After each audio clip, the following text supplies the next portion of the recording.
Things when you make threats, even if it's a joke, even if you think it's funny, or if it's serious, either way, you incite fear, you make it an unsafe environment for everybody to come to school, to come to work, and on top of that, you face very likely expulsion.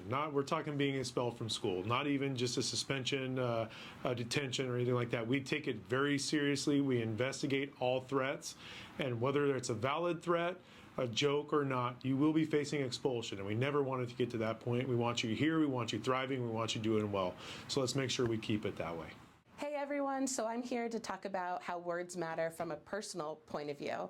And I wanted to give the idea that it's hard to hate someone once you know their story.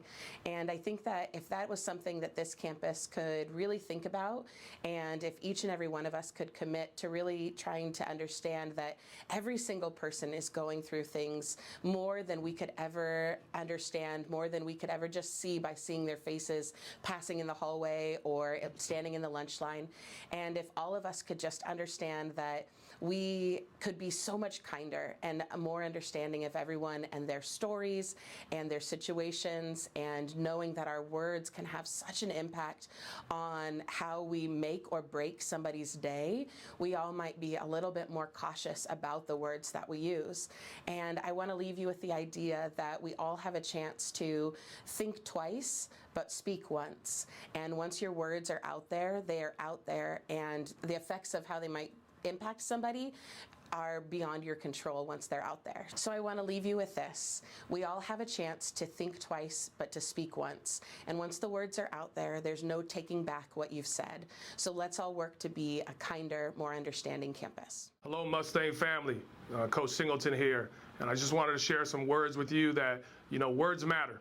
And how we treat people on this campus and around this city of Eastvale really counts, all right? And so we want to treat people with kindness. We want to treat people with love, and we just want to be there for one another.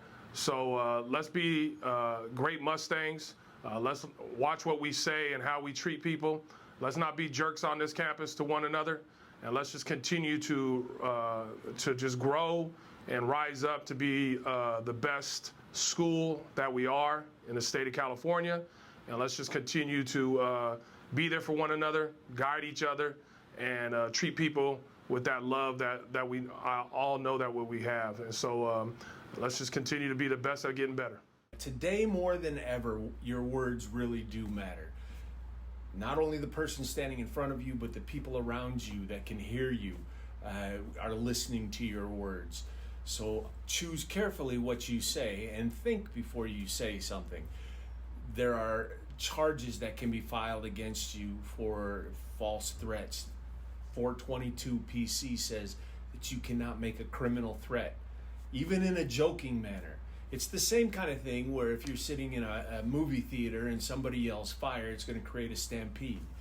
That person can be charged criminally. The same way, if you make a threat and people around you can hear you, that's a felony and you can go to jail for that. Another one would be 626.10 PC. Now that's a big one because it's a weapon on campus. And here's the thing, it doesn't have to be a real weapon.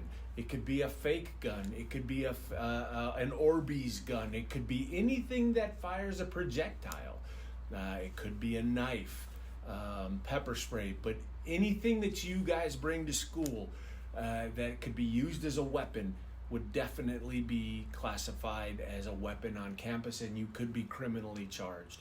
And then finally, if more than one of you guys get together and decide, hey, we're going to play a prank on the school or we're going to post something, not only the person who posted it, but everybody who was involved in it. It's called conspiracy, 182 PC, and that's something that you can be criminally prosecuted for too. Hey, look, I love you guys, and the thing is I never want to have to put one of you guys in handcuffs and take you to jail. And I never want you to have to stand in front of a court and explain to a judge why that you guys had played a joke and it just didn't work out for you. Please think before you speak, because it's so true. Your words do matter.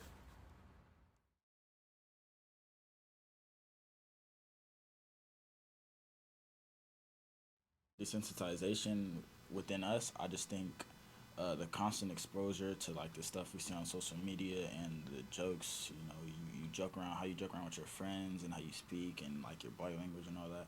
I just think that all like plays into it because like it's all like a joke and a game and like it's all cool. You can just make fun of it, but like the minute like it happens to us, it goes from a joke to like something that really affects us. So I just think the way you carry yourself and the way you move around, the way you speak, just all of that takes into factor. Like it's serious. Social media out there, such as Instagram, it creates a more of a competition-based environment, such as likes, shares, and comments. And it can potentially get people down on people that get likes on Instagram that are very low, and no shares. There's no improvement on their Instagram. It can get people down, and some people get more attention than others. So it creates a problem with people at this school. Bullying, I think, really has a negative impact on somebody because it just brings people down. Like, words matter. Like, what you say to a person can really affect them. You don't know what's happening at their house. You don't know what's happening at work. You don't know what they're going through. They could be going through, like, a stressful and rough time, and all you're doing is just bringing them down. So freshman year, somebody threatened to shoot up the school online. I ended up getting to the school, and the school emailed my mom, and she told me to stay home that morning. Back in freshman year, like, I wasn't really thinking too much of it, but looking back now that I can see like the fear it put in her heart, which is very concerning because nobody wants to be in that situation. When you hear the words to kill yourself, you know that that person doesn't want you there, they don't like you, and hearing that word repetitively makes somebody feel like they don't have a place here on this campus or even in life. So that's why I think that like we shouldn't be spreading these phrases that have such a negative connotation behind them, because like since I've heard that word before, to me, like I feel like there's no purpose of like ever like talking to these people or having any friends that would tell me these things, because then like they don't want me to even be in their lives, and it really like takes a toll on like one's mental stability and makes them feel like they shouldn't be here at all, and like that really hurts. So instead, like, we should uplift people and make them feel valued here on campus. Yeah, and to go off of that, like, words can be so impactful, even if they're said as just a joke. Ever since my freshman year, I've been hearing slurs being thrown around campus, like people calling other people slurs and just derogatory language, and you never know, like, how that can affect someone. It creates this, like, prejudice on campus, and it can make people feel like that they don't belong, like you're saying those kind of things. It can be really discriminating. So just make sure you know exactly what you're saying, you know like how these words can impact people and how it can impact their mental health and their personal life, and yeah. So back in middle school, I was threatened to date someone that had liked me, which I didn't have interest in, and they told me that if I didn't, then they would kill themselves. And I took it really hard because I didn't know what to do in that situation, along with other peers telling me to date them when I felt uncomfortable doing it. So I didn't know what to do personally, and I had to like tell my parents and even had to get the cops involved because I didn't know who to go to. But then eventually it all worked out, and what I did was afterwards that I just went away from the peers and went on with my life.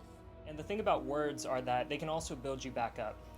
My junior year, I was at a really down place in my life, and thankfully I had some friends that I could go to, and they would always give me positive words of affirmation and encourage me, and it's because of their words I came back and I'm at a happier place now.